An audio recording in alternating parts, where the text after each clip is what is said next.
ನಮಸ್ತೆ ಸ್ನೇಹಿತರೆ, ಇವತ್ತು ನಾವು ಪ್ರಥಮ BA ಸಮಾಜಶಾಸ್ತ್ರದಲ್ಲಿ ಬ್ಲಾಕ್ 2ರಲ್ಲಿ ಬಂದಿರುವಂತಹ ಮುಖ್ಯವಾದ ಪ್ರಶ್ನೆಗಳ ತಿಳ್ಕೊಳ್ತಾ ಹೋಗುವ. ಈಗಾಗಲೇ ಬ್ಲಾಕ್ 1ರಲ್ಲಿ ಬಂದಿರುವಂಥ ಎಲ್ಲ ಮುಖ್ಯವಾದ ಪ್ರಶ್ನೆಗಳನ್ನು ನೋಡ್ಕೊಂಡಿದ್ದೇವೆ. ಇವತ್ತು ಬ್ಲಾಕ್ 2ರಲ್ಲಿ ಯಾವುದನ್ನು ಓದ್ಕೊಳ್ಬೇಕು ಅಂತ ನೋಡ್ಕೊಳ್ಳೋ. 92 ಪುಟ ಸಂಖ್ಯೆ 92ರಲ್ಲಿ ನೋಡಿ. 92ರಿಂದ ಬ್ಲಾಕ್ 2 ಇರುವಂಥದ್ದು ಸಮಾಜಶಾಸ್ತ್ರದಲ್ಲಿ ಮೂಲಭೂತ ಪರಿಕಲ್ಪನೆಗಳು.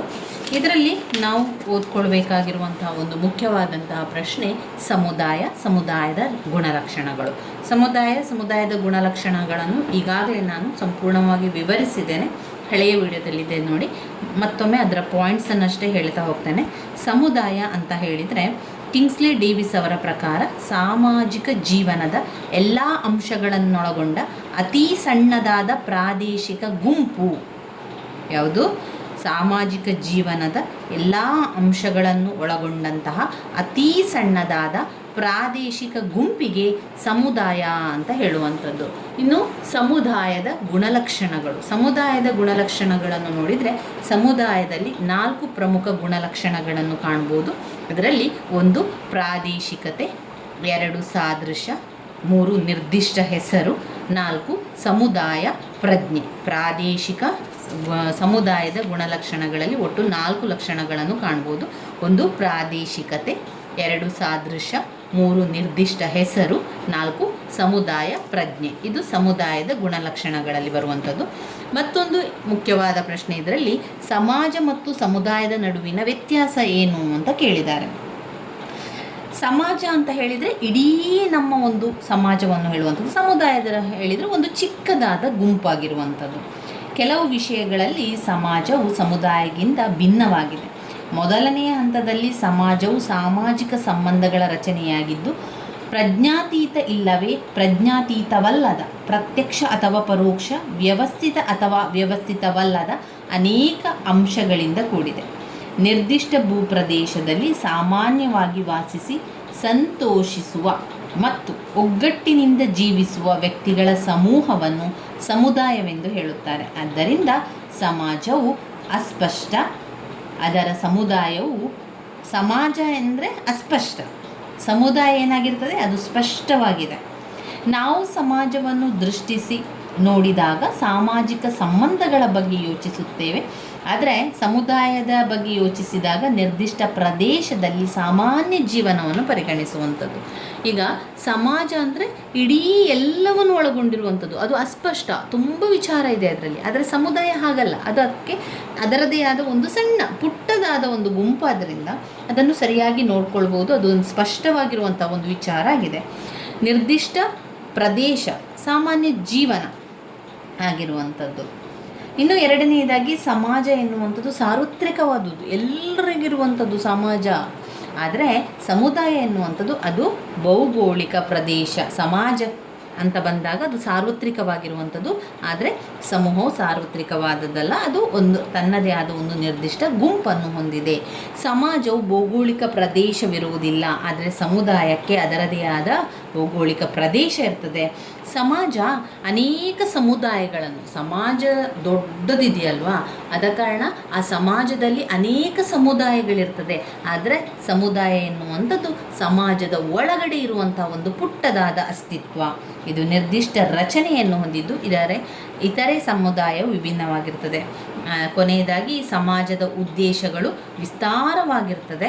ಸಮುದಾಯದ ಪ್ರಜ್ಞೆ ಸಮಾಜಕ್ಕೆ ಅವಶ್ಯಕವಲ್ಲ, ಆದರೆ ಸಮುದಾಯದಲ್ಲಿನ ಸಾಮಾನ್ಯ ಉದ್ದೇಶಗಳು ಹೋಲಿಕಾತ್ಮಕವಾಗಿ ವಿಸ್ತಾರವಾಗಿಲ್ಲ ಮತ್ತು ಸಮುದಾಯ ಪ್ರಜ್ಞೆ ಇರುವ ಸಾಮಾನ್ಯವಾಗಿ ವಾಸಿಸುವ ಅಥವಾ ಒಗ್ಗಟ್ಟು ಒಂದಾಗಿರುವ ಭಾವನೆಯು ಸ್ಥಳೀಯ ನಿವಾಸಿಗಳಲ್ಲಿ ಕಂಡುಬರುವಂಥದ್ದು. ಇದು ಸಮಾಜ ಮತ್ತು ಸಮುದಾಯದ ನಡುವೆ ಇರುವಂತಹ ವ್ಯತ್ಯಾಸದಲ್ಲಿ ನೀವು ಬರಿತಾ ಹೋಗಬೇಕು.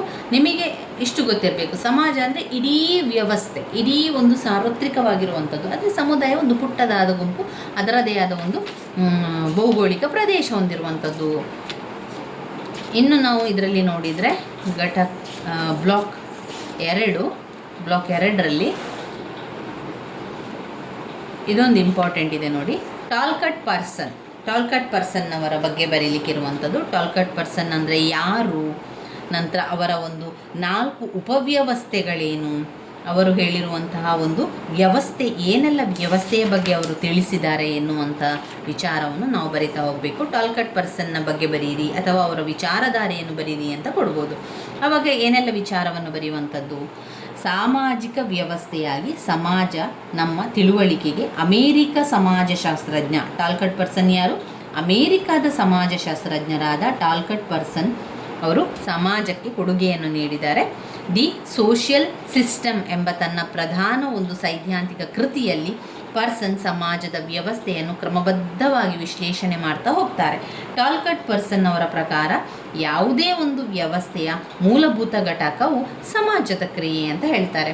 ಸಾಮಾಜಿಕ ವ್ಯವಸ್ಥೆಯು ಕ್ರಿಯೆಯ ವ್ಯವಸ್ಥೆಯಾಗಿಯೂ ಕೂಡ ಆಗಿದೆ. ಆದ್ದರಿಂದ ಸಾಮಾಜಿಕ ವ್ಯವಸ್ಥೆ ಒಳಗೊಂಡಿರುವುದು ಸಾಂಘಿಕವಾಗಿ ಸಂಘಟನೆಗೊಂಡಿರುವಂತಹ ಇಬ್ಬರು ಅಥವಾ ಹೆಚ್ಚಿನ ಪಾತ್ರಧಾರಿಗಳ ಒಡನಾಟದ ಪ್ರಕ್ರಿಯೆಯಿಂದ. ಅದರಲ್ಲಿ ಅವರು ಎರಡು ರೀತಿಯಲ್ಲಿ ಹೇಳ್ತಾರೆ. ಸಾಮಾಜಿಕ ವ್ಯವಸ್ಥೆ ಒಳಗೊಂಡಿರುವುದು ಒಂದು ಸಾಂಘಿಕವಾಗಿ ಸಂಘಟನೆಗೊಂಡಿರುವಂತಹ ಇಬ್ಬರು ಅಥವಾ ಹೆಚ್ಚಿನ ಪಾತ್ರಧಾರಿಗಳು ಒಡನಾಟದ ಪ್ರಕ್ರಿಯೆ. ಎರಡನೆಯದಾಗಿ ಸಾಮಾಜಿಕ ಸನ್ನಿವೇಶದಲ್ಲಿ ವ್ಯಕ್ತಿಗಳು ಪರಸ್ಪರ ಪ್ರತಿಕ್ರಿಯಿಸುತ್ತಾರೆ ಮತ್ತು ನಿರ್ಧರಿಸಲಾಗಿರುವ ಗುರಿಗಳಾಗಿ ಮುಂದುವರಿಸಲಾಗುತ್ತದೆ.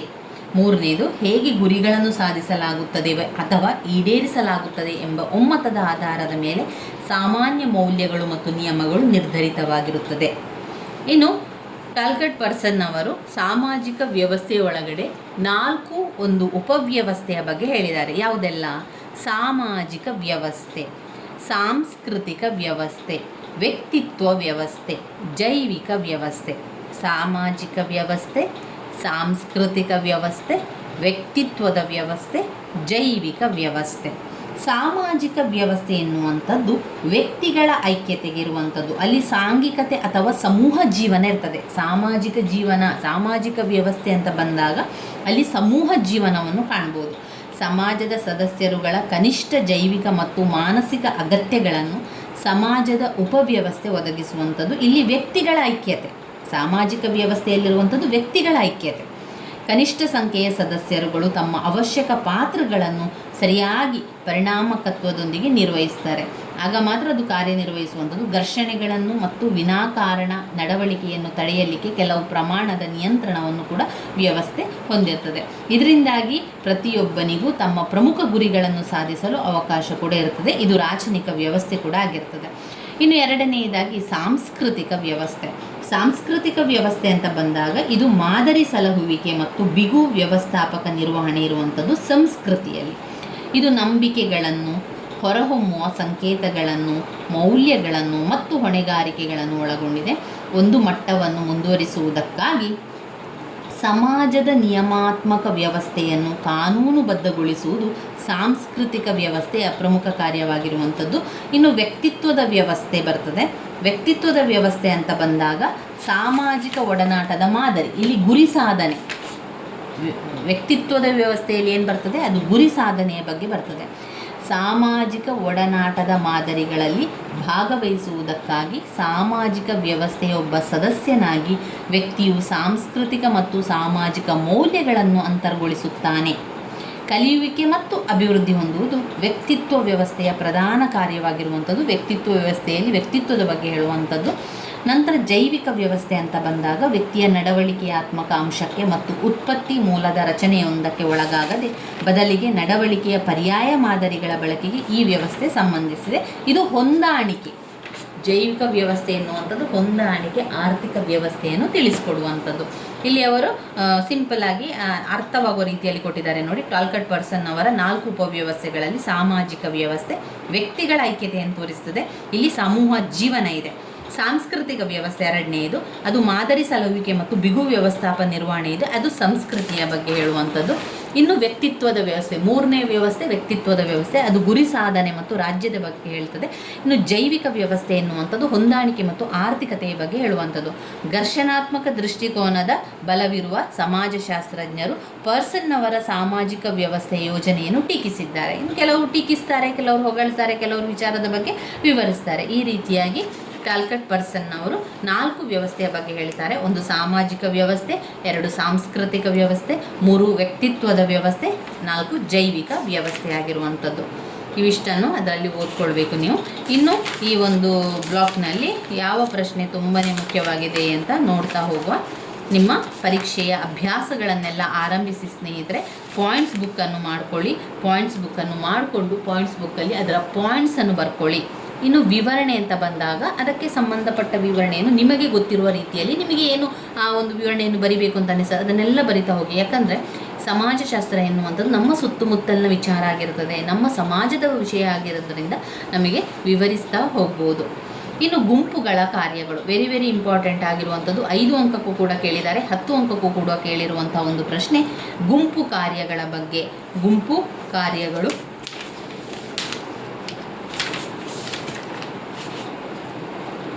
ಗುಂಪು ಕಾರ್ಯಗಳ ಬಗ್ಗೆ ನೋಡೋದಾದರೆ, ಪ್ರತಿಯೊಬ್ಬ ವ್ಯಕ್ತಿಯೂ ಕೂಡ ಕುಟುಂಬ, ಸ್ನೇಹಿತರ ಗುಂಪು, ಕ್ಲಬ್ಬು ಮುಂತಾದ ಒಂದಕ್ಕಿಂತ ಹೆಚ್ಚು ಗುಂಪಿನ ಸದಸ್ಯನಾಗಿರುತ್ತಾನೆ.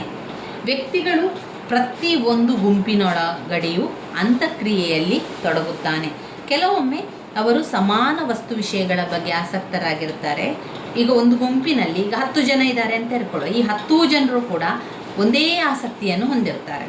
ಕೆಲವೊಮ್ಮೆ ಏನಾಗ್ತದೆ, ಈ ಗುಂಪಿನಲ್ಲಿರುವಂತಹ 10 ಜನರು 10 ಅಭಿಪ್ರಾಯವನ್ನು ಹೇಳ್ತಾರೆ, 10 ಭಿನ್ನ ವಿಚಾರಗಳನ್ನು ತಿಳಿಸುವಂಥದ್ದು. ಕೆಲವೊಮ್ಮೆ ಒಂದೇ ಆಸಕ್ತಿಯನ್ನು ಹೊಂದಿರುತ್ತಾರೆ, ಒಂದೇ ರೀತಿಯ ಚಟುವಟಿಕೆಗಳಲ್ಲೂ ಕೂಡ ಭಾಗವಹಿಸ್ತಾರೆ. ಉದಾಹರಣೆ, ಒಂದು ರಾಜಕೀಯ ಪಕ್ಷ ಅಂತ ಬಂದಾಗ ರಾಜಕೀಯ ವಿಚಾರದ ಬಗ್ಗೆ ಎಲ್ಲರೂ ಸೇರಿ ಮಾತನಾಡುವಂಥದ್ದು ಒಂದು ರೀತಿಯ ಗುಂಪು. ಇನ್ನು ಕ್ರಿಕೆಟ್ ಕ್ಲಬ್ ಅಂತ ಬಂದಾಗ ಕೂಡ ಹಾಗೆ ಅವರು ಕ್ರಿಕೆಟಿನ ಬಗ್ಗೆ ಮಾತನಾಡುವಂಥದ್ದು, ಕ್ರಿಕೆಟ್ ಆಟವನ್ನು ಆಡುವಂಥದ್ದು, ಅದರ ಒಂದು ತಯಾರಿಯನ್ನು ಮಾಡುವಂಥದ್ದು. ಗುಂಪಿನ ಚಟುವಟಿಕೆಗಳು ಯಾವಾಗಲೂ ಅದರ ಸದಸ್ಯರಿಗೆ ಅರಿವಿರುವಂತಹ ಹಾಗೂ ಹಂಚಿಕೊಳ್ಳಲ್ಪಟ್ಟಂತಹ ನಿಯಮಗಳನ್ನು ಅದು ಅನುಸರಿಸುತ್ತದೆ. ವ್ಯಕ್ತಿಗಳು ಪರಸ್ಪರ ಹೇಗೆ ಅಂತಕ್ರಿಯೆಯಲ್ಲಿ ತೊಡಗುತ್ತಾರೆ ಎಂಬುದನ್ನು ಅವಲೋಕಿಸಲು ಸಾಧ್ಯವಾಗಬಹುದಾದ ಘಟಕವೇ ಸಾಮಾಜಿಕ ಗುಂಪು. ಗುಂಪಿನ ಸದಸ್ಯರು ತಾವು ತೊಡಗುವಂತಹ ಚಟುವಟಿಕೆಗಳ ಜ್ಞಾನ ಹೊಂದಿರುತ್ತಾರೆ ಮತ್ತು ಅಂತಕ್ರಿಯೆಯು ಸಂಯುಕ್ತತೆಯ ಸ್ವರೂಪದ ಸಾಮಾನ್ಯ ಪ್ರಜ್ಞೆಯನ್ನು ಅವರು ಹಂಚಿಕೊಂಡಿರುತ್ತಾರೆ. ಒಂದು ಸಾಮಾಜಿಕ ಗುಂಪು ಚಲನಶೀಲವಾದ ಘಟಕ. ಜನನ, ಮರಣ, ವಲಸೆಯಿಂದಾಗಿ ಹೊಸ ಸದಸ್ಯರು ಗುಂಪನ್ನು ಸೇರುವರು ಮತ್ತು ಹಳೆಯ ಸದಸ್ಯರು ಬಿಟ್ಟು ಹೋಗುವರು.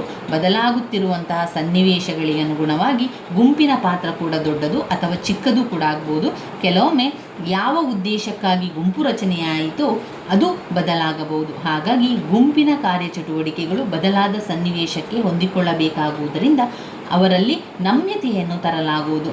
ಕೆಲವೊಮ್ಮೆ ನಿರ್ದಿಷ್ಟ ಉದ್ದೇಶಕ್ಕಾಗಿ ಒಂದು ಗುಂಪು ರಚನೆಯಾಗಬಹುದು ಮತ್ತು ತದನಂತರದಲ್ಲಿ ಅದೊಂದು ಸಂಘವಾಗಿ ರೂಪಾಂತರಗೊಳ್ಳಬಹುದು. ಆದರೆ ಬಹುಪಾಲು ಸನ್ನಿವೇಶಗಳಲ್ಲಿ ಗುಂಪಿನ ಗುರಿಗಳು ಸ್ಥಿರತೆ ಕಾಪಾಡಿಕೊಳ್ಳುವುದಿಲ್ಲ. ಇನ್ನು ಇದರಲ್ಲಿ ಮುಖ್ಯವಾಗಿ ಗುಂಪುಗಳ ನಿಮಿತ್ತ ಸಾಧಕ ಬಾಧಕ ಅಂತ ಬಂದಾಗ ಅನೇಕ ಗುಂಪುಗಳು ನಿರ್ದಿಷ್ಟ ಗುರಿ ಸಾಧನೆಯ ಉದ್ದೇಶದಿಂದ ರೂಪಿತವಾಗ್ತದೆ. ಏಕ ವ್ಯಕ್ತಿಯಿಂದ ಸಾಧಿಸಲು ಸಾಧ್ಯವಾಗದಂತಹ ಕ್ರಿಯೆಯನ್ನು ಗುಂಪಿನ ಮೂಲಕ ಮಾಡ್ತಾ ಹೋಗ್ಬೋದು. ಉದಾಹರಣೆಗೆ ಕಟ್ಟಡ ಕಟ್ಟುವವರ ಒಂದು ಗುಂಪು, ಅವರು ಎಲ್ಲರ ಜೊತೆಗೆ ಸೇರಿ ಒಂದು ಕಟ್ಟಡವನ್ನು ನಿರ್ಮಾಣ ಮಾಡುವಂಥದ್ದು. ಗುಂಪಿನಲ್ಲಿನ ಅಭಿವ್ಯಕ್ತತೆ, ಗುಂಪುಗಳ ಪ್ರೋತ್ಸಾಹಕ ಪಾತ್ರ. ಗುಂಪುಗಳಲ್ಲಿನ ಅಭಿವ್ಯಕ್ತತೆಯಲ್ಲಿ ಕೆಲವೊಂದು ಗುಂಪುಗಳು ತನ್ನ ಸದಸ್ಯರ ಒಪ್ಪಿಕೊಳ್ಳಲ್ಪಡಬೇಕೆನ್ನುವ ಮರ್ಯಾದೆಯ ಹಾಗೂ ಸ್ವತಂತ್ರ ಅವಶ್ಯಕತೆಗಳನ್ನು ಪೂರೈಸುವುದರಿಂದ ಅವುಗಳನ್ನು ಅಭಿವ್ಯಕ್ತ ಗುಂಪುಗಳೆಂದು ಕರೆಯುತ್ತಾರೆ. ಅಂತಹ ಗುಂಪುಗಳು ಸ್ವಪ್ರೇರಣೆಯಿಂದ ಉಂಟಾಗಬಹುದು. ಬಹುಶಃ ಅಲ್ಪ ಮಟ್ಟದ ಬಾಹ್ಯ ಪ್ರಭಾವಗಳು ಕೂಡ ಇರಬಹುದು. ಉದಾಹರಣೆ ನೋಡಿದರೆ, ಕೇವಲ ಸಂತೋಷ ಪಡುವುದಕ್ಕೋಸ್ಕರ ಉಂಟಾಗುವಂತಹ ಸ್ನೇಹಿತರ ಗುಂಪು ಅಥವಾ ಯುವಕರ ಗುಂಪು. ಆದರೆ ನಿಮಿತ್ತ ಸಾಧಕ ಗುಂಪುಗಳು ಅಭಿವ್ಯಕ್ತ ಗುಂಪುಗಳ ನಡುವಿನ ಸೀಮೆಯನ್ನು ಸ್ಪಷ್ಟವಾಗಿ ಗುರುತಿಸಲು ಸಾಧ್ಯ. ಇನ್ನು ಗುಂಪುಗಳ ಪ್ರೋತ್ಸಾಹಕ ಪಾತ್ರ. ಗುಂಪುಗಳು ಕೇವಲ ನಿರ್ದಿಷ್ಟ ಚಟುವಟಿಕೆಗಳನ್ನು ನಡೆಸಲು ಮತ್ತು ಸಾಮಾಜಿಕ ಅವಶ್ಯಕತೆಗಳನ್ನು ಮಾತ್ರ ಪೂರೈಸಲು ರಚಿತವಾಗುವುದಿಲ್ಲ. ಅವು ಅಹಿತಕರವಾದ ಭಾವನೆಗಳನ್ನು ಹೊರಹಾಕಲು ಕೂಡ ಉಂಟಾಗಬಹುದು. ಇಲ್ಲಿ ಗುಂಪುಗಳ ಪ್ರೋತ್ಸಾಹಕ ಪಾತ್ರದ ಬಗ್ಗೆ ಹೇಳ್ತಾರೆ. ಒಂದು ಗುಂಪುಗಳ ನಿಮಿತ್ತ ಸಾಧಕ ಪಾತ್ರ, ಗುಂಪುಗಳಲ್ಲಿನ ಅಭಿವ್ಯಕ್ತತೆ, ಗುಂಪುಗಳ ಪ್ರೋತ್ಸಾಹಕ ಪಾತ್ರ. ಇವಿಷ್ಟು ನಾವು ಆ ಗುಂಪು ರಚನೆಯಲ್ಲಿ ಬರಿತಾ ಹೋದರೆ ಆಯಿತು. ಇನ್ನು ನಾವು ಇದರಲ್ಲಿ ಓದ್ಕೊಳ್ಬೇಕಾಗಿರುವ ಮುಂದಿನ ಮುಖ್ಯ ಪ್ರಶ್ನೆ ಯಾವುದು ಅಂತ ನೋಡುವ. ಅಭ್ಯಾಸಗಳನ್ನು ಮಾಡ್ತಾ ನೀವೇನು ಮಾಡಬೇಕು ಅಂದರೆ ಪ್ರಶ್ನೆಯಲ್ಲಿರುವಂತಹ ಪಾಯಿಂಟ್ಸ್ಗಳನ್ನು ಕೂಡ ಬರೀಬೇಕು. ಪ್ರಶ್ನೆಗಳಲ್ಲಿರುವಂತಹ ಪಾಯಿಂಟ್ಸ್ಗಳನ್ನು ಬರೆಯುವುದರಿಂದ ನಿಮಗೆ ಪರೀಕ್ಷೆ ಸಮಯದಲ್ಲಿ ಓದಲಿಕ್ಕೂ ಕೂಡ ಅನುಕೂಲ ಆಗ್ತದೆ. ಪಾಯಿಂಟ್ಸ್ಗಳಿದ್ದರೆ ಆ ಪಾಯಿಂಟ್ಸ್ಗಳನ್ನೇ ಬಾಯ್ಪಾಠ ಮಾಡಿ ಆದರೂ ಕಲ್ತ್ಕೊಳ್ಬೋದು. ಇಲ್ಲ ಅಂತಾದರೆ ನೀವು ಅರ್ಥ ಮಾಡಿಕೊಳ್ಳುವಂಥದ್ದಾದರೆ ಅರ್ಥ ಮಾಡಿಕೊಂಡು ಕೂಡ ಅದನ್ನು ಕಲ್ತ್ಕೊಳ್ಬೋದು. ಇನ್ನು ಈ ಬ್ಲಾಕ್ 2ರಲ್ಲಿ ನಾವು ನೋಡಿದ ಪ್ರಕಾರ ಇವಿಷ್ಟು ಓದ್ಕೊಂಡೆವು. ಅದರಲ್ಲಿ ಇನ್ನೊಂದು ಮುಖ್ಯವಾದಂತಹ ಪ್ರಶ್ನೆ ಅಂತಸ್ತು ಮತ್ತು ಪಾತ್ರ, ಘಟಕ 11ರಲ್ಲಿದೆ ನೋಡಿ. ಘಟಕ 11 ಅಂತಸ್ತು ಮತ್ತು ಪಾತ್ರ ಎನ್ನುವಂಥ ಒಂದು ಪ್ರಶ್ನೆ ಬಂದಿದೆ. ನೋಡಿ, ಅಂತಸ್ತು ಅಂದರೆ ಏನು? ಕೆಲವೊಂದು ಔಪಚಾರಿಕ ವ್ಯಾಖ್ಯೆಗಳ ಪ್ರಕಾರ ಅಂತಸ್ತು ಎನ್ನುವಂಥದ್ದು ನಿರ್ದಿಷ್ಟ ನಿರೀಕ್ಷೆಗಳ, ಹಕ್ಕುಗಳ, ಕರ್ತವ್ಯಗಳ ಜೊತೆ ಸಂಬಂಧಿತವಾಗಿರುವಂಥ ಸಾಮಾಜಿಕ ವ್ಯವಸ್ಥೆಯಲ್ಲಿನ ಯಾವುದೇ ಸ್ಥಿರ ಸ್ಥಾನವನ್ನು ಅಂತಸ್ತು ಅಂತ ಹೇಳುವಂಥದ್ದು. H.M. ಜಾನ್ಸನ್ ಅವರು ಹೇಳುವಂತೆ ಒಂದು ಗುಂಪಿನ ಪಾತ್ರದ ರಚನೆ. ಅಂತಸ್ತು ರಚನೆಗಳೆರಡು ಒಂದೇ, ಏಕೆಂದರೆ ಒಬ್ಬರ ದೃಷ್ಟಿಯಲ್ಲಿ ಯಾವುದು ಪಾತ್ರವಾಗುವುದೋ ಅದು ಮತ್ತೊಬ್ಬರ ದೃಷ್ಟಿಯಲ್ಲಿ ಅಂತಸ್ತು ಎನಿಸಿಕೊಳ್ಳುತ್ತದೆ. ಒಂದು ಸಾಮಾಜಿಕ ಸ್ಥಾನವನ್ನು ಒಬ್ಬರಿಗಿಂತ ಹೆಚ್ಚಿನ ವ್ಯಕ್ತಿಗಳು ಹೊಂದಿರಬಹುದು. ಒಂದು ಕಾಲೇಜಿನಲ್ಲಿ ಸಮಾಜಶಾಸ್ತ್ರ ಅಧ್ಯಾಪಕ ಎಂಬ ಸ್ಥಾನವನ್ನು 4 ಜನ ಹೊಂದಿರಬಹುದು. ಆದರೆ ಕೆಲವು ಸಾಮಾಜಿಕ ಸ್ಥಾನಗಳು ಒಂದು ಸಮಯದಲ್ಲಿ ಒಬ್ಬರು ಮಾತ್ರ ಹೊಂದಿರುತ್ತಾರೆ. ಉದಾಹರಣೆಗೆ ಕರ್ನಾಟಕ ರಾಜ್ಯ ಮುಕ್ತ ವಿಶ್ವವಿದ್ಯಾನಿಲಯದ ಕುಲಪತಿ ಅಥವಾ ಭಾರತ ಪ್ರಧಾನಮಂತ್ರಿ. ಈ ರೀತಿಯಾಗಿ ಅಂತಸ್ತು ಹೊಂದಿರುವಂಥದ್ದು. ಇನ್ನು ಸಮಾಜದಲ್ಲಿ ಅಂತಸ್ತು ಎಂಬ ಪದಕ್ಕೆ 2 ವಿಶಾಲವಾದ ಅರ್ಥ ಇದೆ. ಒಂದು ಸಂಬಂಧ ಸೂಚಕ ಪದ ಮತ್ತು ಒಂದು ಸಹಯೋಗ ಅಂತಸ್ತು. ಸಂಬಂಧ ಸೂಚಕ ಪದ. ಎರಡನೆಯದು ಸಹಯೋಗ ಅಂತಸ್ತು.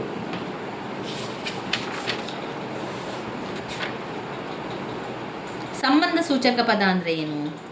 ಸಾಮಾಜಿಕ ವ್ಯವಸ್ಥೆಯಲ್ಲಿ ವ್ಯಕ್ತಿಯು ಹೊಂದಿರುವಂತಹ ಸ್ಥಾನವನ್ನೇ ಅಂತಸ್ತು ಎಂದು ಬಹುಪಾಲು ಸಮಾಜಶಾಸ್ತ್ರಜ್ಞರು ವ್ಯಾಖ್ಯಾನಿಸುತ್ತಾರೆ.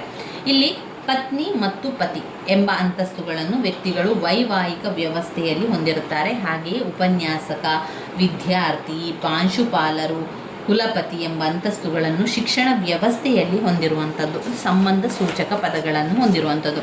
ಇಲ್ಲಿ ಗಮನಿಸಬೇಕಾದಂತಹ ವಿಷಯ ಅಂತ ಹೇಳಿದರೆ, ನಾವು ಗುರುತಿಸುವಂತಹ ಎಲ್ಲ ಅಂತಸ್ತುಗಳು ಕೂಡ ಸಂಬಂಧದ ಸೂಚಕವೇ ಆಗಿರುವುದು.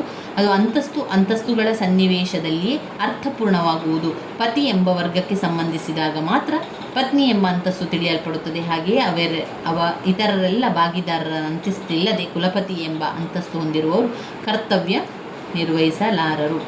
ಇನ್ನು ಬರುವಂಥದ್ದು ಸಹಯೋಗ ಅಂತಸ್ತು. ಅಂತಸ್ತುಗಳು ಸಾಮಾಜಿಕ ವ್ಯವಸ್ಥೆಯಲ್ಲಿ ಕಾಣಬರುವ ಸ್ಥಾನಗಳಿಂದ ಅದನ್ನು ಹೊಂದಿರುವಂತಹ ವ್ಯಕ್ತಿಗಳಿಗಿಂತ ಸ್ವತಂತ್ರವಾಗಿ ಅಸ್ತಿತ್ವದಲ್ಲಿರಬಹುದು. ಅಂತಸ್ತುದಾರನಿಲ್ಲದೆ ಅಂತಸ್ತು ಅಸ್ತಿತ್ವದಲ್ಲಿರಬಹುದು. ಯುನೈಟೆಡ್ ಕಿಂಗ್ಡಮ್ ಬ್ರಿಟನ್ನಲ್ಲಿ ಸುಪ್ರಸಿದ್ಧವಾಗಿರುವಂತಹ ರಾಜ ಸತ್ತಿರುವನು, ರಾಜ ದೀರ್ಘಕಾಲ ಬಾಳಲಿ ಎಂದು ಹೇಳಿಕೆಯು ಇದೇ ಅರ್ಥದಲ್ಲಿ ಪ್ರಚಲಿತವಾಗಿರುವಂಥದ್ದು. ಸಾಮಾಜಿಕ ಅಂತಸ್ತುಗಳನ್ನು ಹೊಂದಿರುವಂತಹ ಸಾಮಾಜಿಕ ವ್ಯವಸ್ಥೆಗಳಲ್ಲಿ ಜನರು ಭಾಗವಹಿಸುವುದರಿಂದ ಅವರು ಅಂತಸ್ತಿನೊಡನೆ ಸಂಬಂಧಿತರಾಗಿದ್ದಾರೆ. ಈ ಒಂದು ಸರಳವಾದ ಹೊಳಪಿನಲ್ಲಿ ನಾವು ಸಮಾಜಶಾಸ್ತ್ರದ ಮೂಲಭೂತ ತತ್ವಗಳನ್ನು ಕಾಣಬಹುದು. ಸಾಮಾಜಿಕ ವ್ಯವಸ್ಥೆಯನ್ನು ಅದರಲ್ಲಿ ಭಾಗವಹಿಸುವ ವ್ಯಕ್ತಿಗಳ ಮಟ್ಟಕ್ಕೆ ತಗ್ಗಿಸಲು ಸಾಧ್ಯವಿಲ್ಲ ಅಂತ ಹೇಳ್ತಾ ಇದ್ದಾರೆ. ಇದು ಸಾಮಾಜಿಕ ಅಂತಸ್ತಿನ ಬಗ್ಗೆ ಆಯ್ತಲ್ಲ. ಸಾಮಾಜಿಕ ಅಂತಸ್ತಿನಲ್ಲಿ 2 ವಿಧ: ಸಂಬಂಧ ಸೂಚಕ ಪದ ಮತ್ತು ಸಹಯೋಗ ಅಂತಸ್ತು. ಇನ್ನು ಬರುವಂಥದ್ದು ಅಂತಸ್ತಿನ ಗುಣಲಕ್ಷಣಗಳು. ವೆರಿ ವೆರಿ ಇಂಪಾರ್ಟೆಂಟ್ ಆಗಿರುವಂಥ ಅಂತಸ್ತಿನ ಗುಣಲಕ್ಷಣಗಳಲ್ಲಿ ಪಾಯಿಂಟ್ಸ್ಗಳನ್ನು ಕೊಟ್ಟಿದ್ದಾರೆ, ಅದನ್ನು ಹೇಳ್ತಾ ಹೋಗ್ತೇನೆ ನೋಡಿ.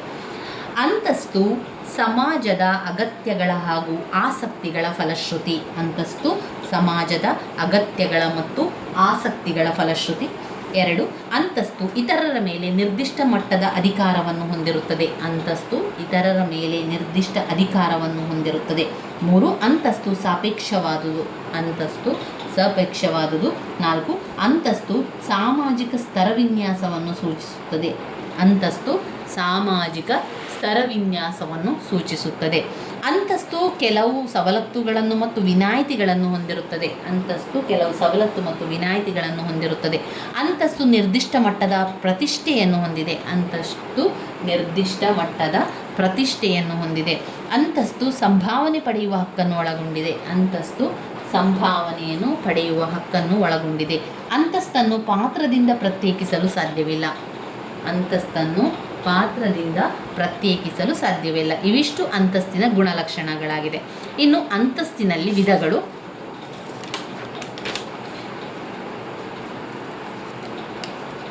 ಮೊದಲು ಅಂತಸ್ತಿನ ಅರ್ಥ ನೋಡ್ಕೊಳ್ಬೇಕು, ವ್ಯಾಖ್ಯೆ ಇದೆ. ನಂತರ ಸಮಾಜಶಾಸ್ತ್ರದಲ್ಲಿ ಅಂತಸ್ತು ಎಂಬ ಪದ 2 ವಿಶಾಲದ ಅರ್ಥವನ್ನು ಕೊಡ್ತದೆ. ಒಂದು ಸಂಬಂಧ ಸೂಚಕ ಮತ್ತು ಸಹಯೋಗ ಅಂತಸ್ತು. ನಂತರ ಅಂತಸ್ತಿನ ಗುಣಲಕ್ಷಣಗಳು ಬರ್ತದೆ.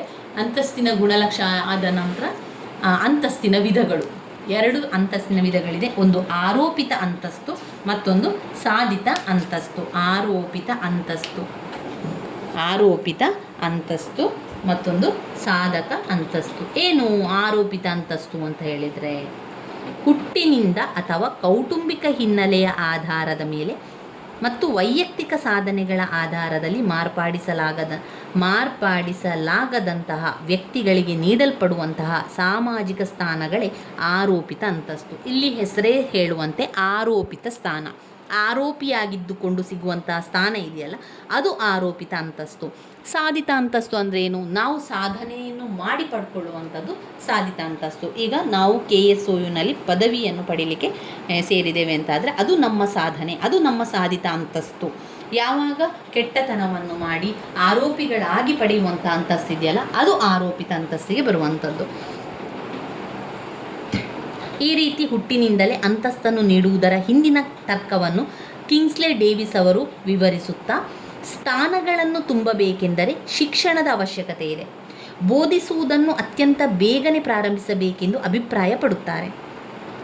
ಸಾಮಾಜೀಕರಣ ಎಂದು ಸಮಾಜಶಾಸ್ತ್ರಜ್ಞರು ಕರೆಯುವಂಥ ಈ ಪ್ರಕ್ರಿಯೆಯು ದೀರ್ಘಕಾಲೀನ, ಕಷ್ಟಕರ ಮತ್ತು ಎಂದೂ ಪರಿಪೂರ್ಣವಲ್ಲದ್ದು. ಸಾಮಾಜೀಕರಣದ ಜವಾಬ್ದಾರಿಯನ್ನು ಪೋಷಕರಿಗೆ ವಹಿಸಲಾಗಿರುವುದು ಮತ್ತು ಪೋಷಕರು ಆಗಲೇ ಸಾಮಾಜಿಕ ಅಂತಸ್ತನ್ನು ಹೊಂದಿರುತ್ತಾರೆ. ಕಾರ್ಯಾತ್ಮಕವಾದಿಗಳ ಪ್ರಕಾರ ಪೋಷಕರ ಅಂತಸ್ತೆ ಮಕ್ಕಳಿಗೆ ಸಾಮಾಜಿಕ ವ್ಯವಸ್ಥೆಯಲ್ಲಿ ನಿರ್ದಿಷ್ಟ ಸ್ಥಾನವನ್ನು ನೀಡುತ್ತದೆ. ಇಂತಹ ಅಂತಸ್ತುಗಳಲ್ಲಿ ಸ್ಥಾನವನ್ನು ನೀಡುತ್ತದೆ. ಮಗು ಈ ಹಂತದಲ್ಲಿ ಪಡೆಯುವಂತಹ ಅಂತಸ್ತುಗಳು ಸ್ಪಷ್ಟವಾಗಿ ಆರೋಪಿತವೇ ಹೊರತು ಸಾಧಿತವಲ್ಲ. ಇಂತಹ ಅಂತಸ್ತುಗಳಲ್ಲಿ ಕೆಲವು ಶಾಶ್ವತ ಮತ್ತು ಕೆಲವು ತಾತ್ಕಾಲಿಕ. ಮಗುವಿನ ಸಾಮರ್ಥ್ಯಗಳ ಬಗ್ಗೆ ಅತ್ಯಲ್ಪ ತಿಳುವಳಿಕೆ ಹೊಂದಿರುವಾಗ ಯಾವ ಆಧಾರದಲ್ಲಿ ಈ ಅಂತಸ್ತುಗಳನ್ನು ಆರೋಪಿಸಲಾಗುತ್ತದೆ? ಆರೋಪಿತ ಅಂತಸ್ತಿನ ನಿರ್ಧಾರಗಳು: ಒಂದು, ಲಿಂಗ, ವಯಸ್ಸು. ಲಿಂಗ, ವಯಸ್ಸು, ವಯೋಸಂಬಂಧ ಮತ್ತು ಬಂಧುತ್ವ. ವಯೋಸಂಬಂಧ ಮತ್ತು ಬಂಧುತ್ವ. ಲಿಂಗ, ವಯಸ್ಸು, ವಯೋಸಂಬಂಧ ಮತ್ತು ಬಂಧುತ್ವ.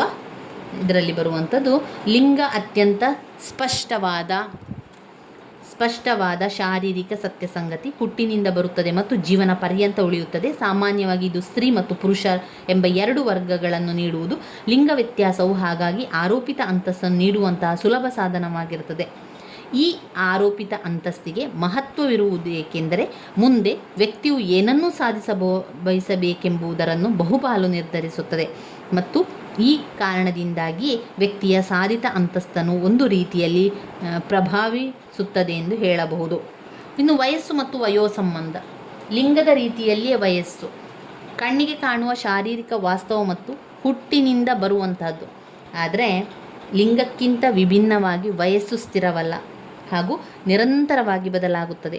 ಹಾಗಾಗಿ ವಯಸ್ಸಿನ ಅತಿ ಸೂಕ್ಷ್ಮ ವರ್ಗಗಳನ್ನು ಪರಿಗಣಿಸಿದರೆ ಅದನ್ನು ಅಂತಸ್ತಿನ ಗುರುತಿಸುವಿಕೆಯಲ್ಲಿ ಬಳಸಲು ಬಹಳ ಕಷ್ಟ. ಬದಲಿಗೆ ಅಕ್ಕ, ತಂಗಿ, ಅಣ್ಣ, ತಮ್ಮ ಈ ರೀತಿಯ ಮನೋಸಂಬಂಧಗಳನ್ನು ಅಂತಸ್ತು ಸೂಚಕವಾಗಿ ಬಳಸಿಕೊಳ್ಳಲಾಗುತ್ತದೆ. ಸಾಮಾನ್ಯವಾಗಿ 4 ವಯೋಗುಂಪುಗಳನ್ನು ಗುರುತಿಸಲಾಗಿದೆ: ಶೈಶವಾವಸ್ಥೆ, ಬಾಲ್ಯಾವಸ್ಥೆ, ಯೌವನಾವಸ್ಥೆ, ಮಧ್ಯವಯಸ್ಕ, ವೃದ್ಧಾಪ್ಯ. ಡೇವಿಡ್ ಅವರು ಹೇಳಿರುವಂತೆ ಕೆಲವು ಸಮಾಜಗಳಲ್ಲಿನ ಮೇಲಿನ 4 ಮತ್ತೆರಡು ಹುಟ್ಟಿಲ್ಲದ ಮತ್ತು ಮರಣ ಹೊಂದಿರದಂತಹ ಗುಂಪುಗಳನ್ನು ಗುರುತಿಸಲಾಗುತ್ತದೆ. ಇನ್ನು ಬಂಧುತ್ವ. ಒಂದು ಮಗು ಹುಟ್ಟಿದಾಗ ಅದು ಕೇವಲ ತನ್ನ ತಂದೆ ತಾಯಿಯರ ಅಂತಸ್ತನ್ನು ಪಡೆಯುವುದು ಮಾತ್ರವಲ್ಲದೆ ತಾನು ಜನ್ಮ ತಾಳಿದ ಕುಟುಂಬದ ಅಂತಸ್ತನ್ನು ಕೂಡ ಅದು ಪಡೆಯುತ್ತದೆ. ಮಗು ಮಗಳ ಅಥವಾ ಮಗನ ಅಂತಸ್ತನ್ನು ಗಳಿಸುತ್ತದೆ. ಮಗುವಿನ ಪೋಷಕರು ಇತರ ವ್ಯಕ್ತಿಗಳಿಗೆ ಬಂಧುಗಳಾದ್ದರಿಂದ ಮಗು ತನ್ನ ತಾಯಿ ತಂದೆಯರ ಜೊತೆ ಹೊಂದಿರುವಂತಹ ಸಂಬಂಧದಿಂದಾಗಿ ವ್ಯಕ್ತಿಗಳೊಡನೆ ಕೂಡ ಬಂಧುತ್ವವನ್ನು ಪಡೆಯುತ್ತದೆ. ಇದೆಲ್ಲ ಕೂಡ ಆರೋಪಿತ ಅಂತಸ್ತಿನಲ್ಲಿ ಬರುವಂಥದ್ದು. ಇನ್ನು ಬರುವಂಥದ್ದು ಸಾಧಿತ ಅಂತಸ್ತು.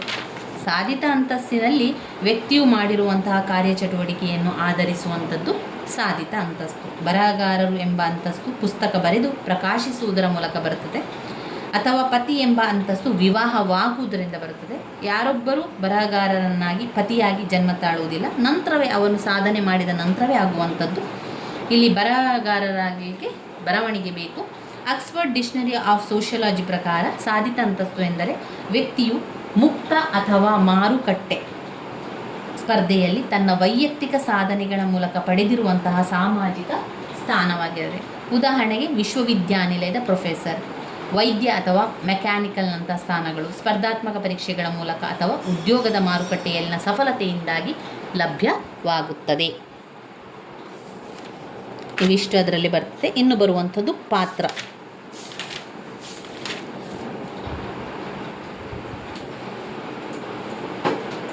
ಅಂತಸ್ತು ನಾವು ಏನಾಗಿರುವೆವು ಎಂಬುದನ್ನು ಸೂಚಿಸಿದರೆ, ಅಂತಸ್ತಿನ ಸ್ಥಾನದಲ್ಲಿ ನಾವು ಏನನ್ನು ಮಾಡುವೆವು ಎಂದು ತೋರಿಸುವುದೇ ಪಾತ್ರ. ಅಂತಸ್ತು ಸ್ಥಾನದಲ್ಲಿರುವಾಗ ವಹಿಸಿಕೊಳ್ಳಬೇಕಾದ ನಿರೀಕ್ಷಿತ ವರ್ತನೆಗಳನ್ನು ಪ್ರತಿನಿಧಿಸುವುದೇ ಪಾತ್ರ. ನಿರ್ದಿಷ್ಟ ಅಂತಸ್ತು ಸ್ಥಾನವನ್ನು ಆಕ್ರಮಿಸಿಕೊಂಡಿರುವಂತಹ ವ್ಯಕ್ತಿ ಅದಕ್ಕೆ ಸಂಬಂಧಿಸಿದ ಪಾತ್ರ ನಿರ್ವಹಿಸಬೇಕೆಂಬ ನಿರೀಕ್ಷೆ ಇರುವುದು. ಯಾವುದೇ ಒಂದು ಅಂತಸ್ತು ಬಹುಪಾತ್ರಗಳನ್ನು ಹೊಂದಿರುತ್ತದೆ. ವಿದ್ಯಾರ್ಥಿಯಾಗಿ ಓರ್ವ ವ್ಯಕ್ತಿಯು ತರಗತಿಗೆ ಹೋಗಬೇಕು, ನಿಗದಿತ ಗ್ರಂಥಗಳನ್ನು ಓದಬೇಕು, ಕಿರುಪರೀಕ್ಷೆಗಳನ್ನು ಬರೆಯಬೇಕು, ಮುಂತಾದ ನಿರೀಕ್ಷಿತ ಪಾತ್ರಗಳನ್ನು ವಹಿಸಬೇಕು. ವ್ಯಕ್ತಿಗಳು ಎದುರಿಸುವಂತಹ ಒಂದು ಸವಾಲೆಂದರೆ ಯಾವ ಸನ್ನಿವೇಶದಲ್ಲಿ ಯಾವ ರೀತಿಯ ಪಾತ್ರವನ್ನು ವಹಿಸಬೇಕೆಂಬ ನಿರ್ಧಾರ.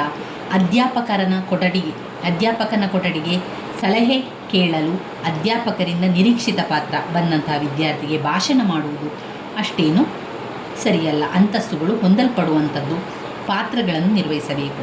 ಒಂದು ಅಂತಸ್ತಿಗೆ ಸಂಬಂಧಿಸಿದ ಕೆಲವು ಹಕ್ಕುಗಳು, ಬಾಧ್ಯತೆಗಳನ್ನು ಹೊಂದಿರುವಂಥದ್ದು. ಈ ರೀತಿಯಾಗಿ ಅಂತಸ್ತಿನ ಸ್ಥಾನದಲ್ಲಿ ನಾವು ಏನನ್ನು ಮಾಡುವೆಯೋ ಅದುವೇ ಪಾತ್ರವಾಗಿರುವಂಥದ್ದು. ಪಾತ್ರದ ಲಕ್ಷಣಗಳಲ್ಲಿ ನಾವು ನೋಡಿದರೆ, ಪಾತ್ರವು ಅಂತಸ್ತಿನ ಚಲನಶೀಲ ಅಂಶ. ಅಂತಸ್ತಿನಲ್ಲಿ ಅಸ್ತಿತ್ವದಲ್ಲಿರುತ್ತದೆ. ಅಂತಸ್ತಿನಿಂದ ಪಾತ್ರವನ್ನು ಬೇರ್ಪಡಿಸಲಾಗುವುದಿಲ್ಲ. ಶೂನ್ಯತೆಯಲ್ಲಿ ಪಾತ್ರವನ್ನು ಕಾಣಲಾಗುವುದಿಲ್ಲ. ಇದು ಒಂದು ಬಲಯುತವಾದ ಸಾಂಸ್ಕೃತಿಕ ಅಂಶ. ಪಾತ್ರದ ನಿಯಮಾತ್ಮಕ ಅಂಶವೇ ಸಂಸ್ಕೃತಿ. ಪಾತ್ರವು ಸಾಪೇಕ್ಷವಾದುದು. ಇದು ಪಾತ್ರದ ಲಕ್ಷಣಗಳಲ್ಲಿ ಬರುವಂಥದ್ದು. ಇವಿಷ್ಟು ವಿಚಾರಗಳು ಅಂತಸ್ತು ಮತ್ತು ಪಾತ್ರಗಳನ್ನು ತಿಳಿಸುವಂಥದ್ದು. ಅಂತಸ್ತು ಅಂದರೆ ಒಂದು ಸಮಾಜದಲ್ಲಿ ನಿರ್ದಿಷ್ಟ ಪಾತ್ರಗಳು ಮತ್ತು ಕರ್ತವ್ಯಗಳಿಗೆ ಸಂಬಂಧಿಸಿದಂಥ ಸ್ಥಾನ. ಪಾತ್ರ ಎಂದರೆ ಒಂದು ಸಾಮಾಜಿಕ ಸ್ಥಾನದೊಂದಿಗೆ ಸಂಬಂಧ ಹೊಂದಿರುವ ನಿರೀಕ್ಷಿಸಲ್ಪಡುವಂತಹ ನಡವಳಿಕೆಯೇ ಪಾತ್ರ. ಇನ್ನು ಬರುವಂಥದ್ದು ಸಾಮಾಜಿಕ ಪ್ರಕ್ರಿಯೆ.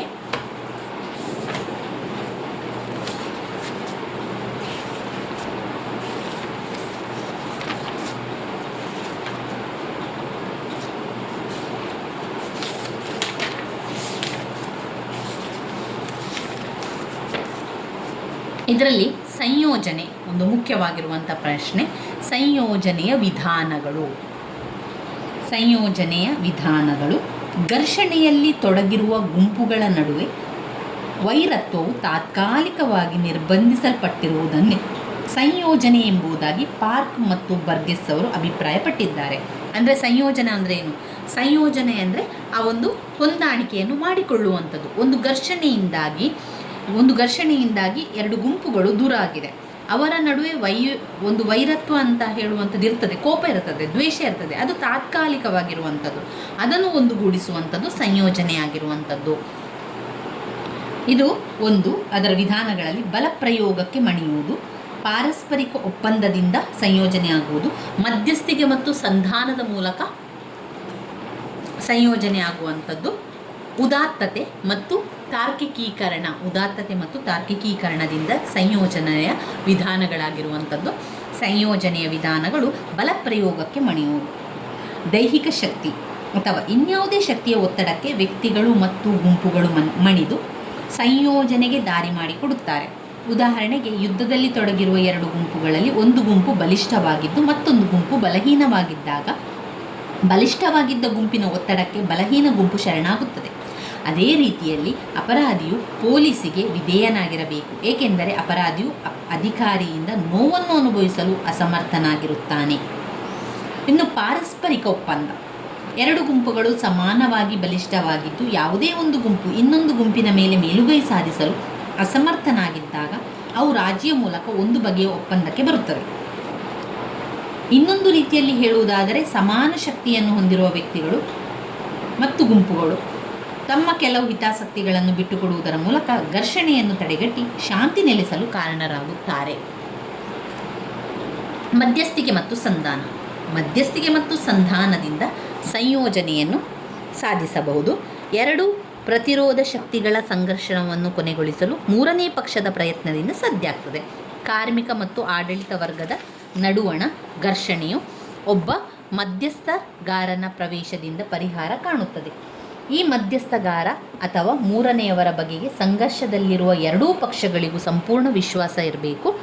ಮಧ್ಯಸ್ಥಿಕೆ ಮತ್ತು ರಾಜಿ ಸಂಧಾನ ನಡುವೆ ಸ್ವಲ್ಪ ವ್ಯತ್ಯಾಸವನ್ನು ಕಾಣಬಹುದು. ಉದಾತ್ತತೆ. ಈ ವಿಧಾನದಲ್ಲಿ ಪರಸ್ಪರ ಘರ್ಷಣೆಯಲ್ಲಿ ತೊಡಗಿರುವ ಎರಡೂ ಗುಂಪುಗಳು ತಮ್ಮಲ್ಲಿರುವಂತಹ ಪ್ರವೃತ್ತಿಗಳು, ಧೋರಣೆಗಳು, ಆಕ್ರಮಣ ಪ್ರವೃತ್ತಿ, ಘರ್ಷಣೆಗಳನ್ನು ಬಿಟ್ಟುಕೊಡುವುದರ ಮೂಲಕ ಯಾರಿಗೂ ತೊಂದರೆಯಾಗದಂತೆ ನೋಡಿಕೊಳ್ತಾರೆ. ಅಲ್ಲದೆ ಘರ್ಷಣೆಯನ್ನು ತಡೆಗಟ್ಟುವುದರ ಮೂಲಕ ಸಂಯೋಜನೆಗೆ ದಾರಿ ಮಾಡಿಕೊಡಲಾಗುತ್ತದೆ. ತಾರ್ಕಿಕೀಕರಣ. ಇದು ಒಂದು ಬಗೆಯ ಸಂಯೋಜನೆಯಾಗಿದೆ. ಒಬ್ಬ ವ್ಯಕ್ತಿಯು ತನ್ನಲ್ಲಿರುವ ವಾಸ್ತವ ದೋಷಗಳನ್ನು ಒಪ್ಪಿಕೊಳ್ಳದೆ ತನ್ನ ವರ್ತನೆಗೆ ತೋರಿಕೆಯ ನೆಪಗಳನ್ನು ಅಥವಾ ವಿವರಣೆಗಳನ್ನು ನೀಡುವುದೇ ತಾರ್ಕಿಕೀಕರಣ. ವ್ಯಕ್ತಿ ತಾನು ತಪ್ಪು ಮಾಡಿದಾಗ್ಯೂ ತನ್ನನ್ನು ನಿಂದಿಸಿಕೊಳ್ಳದೆ ತಪ್ಪನ್ನು ಬೇರೆಯವರ ಮೇಲೆ ಹೇರುತ್ತಾನೆ. ತನ್ನ ಅದಕ್ಷತೆ ಕಾರಣದಿಂದ ವಿಫಲನಾದರೂ ಈ ವಿಫಲತೆಗೆ ತನ್ನ ಬಗೆಗೆ ಇತರರು ತೋರುವ ತಾರತಮ್ಯತೆ ಕಾರಣವೆಂದು ಆರೋಪಿಸುತ್ತಾನೆ. ಉದಾಹರಣೆಗೆ, ಪರೀಕ್ಷೆಯಲ್ಲಿ ಅನುತ್ತೀರ್ಣರಾದ ವಿದ್ಯಾರ್ಥಿಯು ಅನುತ್ತೀರ್ಣನಾಗುವುದಕ್ಕೆ ನನ್ನ ಪರಿಶ್ರಮದ ಕೊರತೆ ಕಾರಣ ಎಂಬುದನ್ನು ಒಪ್ಪಿಕೊಳ್ಳದೆ ಪರೀಕ್ಷಕರ ಮೌಲ್ಯಮಾಪನ ದೋಷ ಕಾರಣ ಅಂತ ಹೇಳುವಂಥದ್ದು. ಇದು ತಾರ್ಕಿಕೀಕರಣವಾಗಿರುವಂಥದ್ದು. ಇವಿಷ್ಟು ಸಂಯೋಜನೆಯ ವಿಧಾನಗಳಲ್ಲಿ ಬರ್ತದೆ. ಬಲಪ್ರಯೋಗಕ್ಕೆ ಮಣಿಯುವುದು, ಪಾರಸ್ಪರಿಕ ಒಪ್ಪಂದ, ಮಧ್ಯಸ್ಥಿಕೆ ಮತ್ತು ಸಂಧಾನ, ಉದಾತ್ತತೆ, ತಾರ್ಕಿಕೀಕರಣ, ಇವಿಷ್ಟು ವಿಚಾರಗಳು ಅದರಲ್ಲಿ ಬರುವಂತಹದ್ದು. ಇನ್ನು ನಾವು ನೋಡಿದರೆ ಇನ್ನು ಬರುವಂಥದ್ದು ಬ್ಲಾಕ್ 3. ಇವಿಷ್ಟು ಬ್ಲಾಕ್ 2ರಲ್ಲಿ ಬರುವಂತಹ ತುಂಬಾ ಮುಖ್ಯವಾಗಿರುವಂತಹ ಪ್ರಶ್ನೆಗಳು. ಇವಿಷ್ಟನ್ನು ಸ್ಕಿಪ್ ಮಾಡಬೇಡಿ, ಓದ್ಕೊಳ್ಳಿ, ಅದರ ಪಾಯಿಂಟ್ಸ್ಗಳನ್ನು ಬರ್ಕೊಳ್ಳಿ, ಪಾಯಿಂಟ್ಸ್ಗಳನ್ನು ಬಾಯ್ಪಾಠ ಮಾಡಿ ಆದರೂ ಕಲಿಯಿರಿ ಸ್ನೇಹಿತರೆ.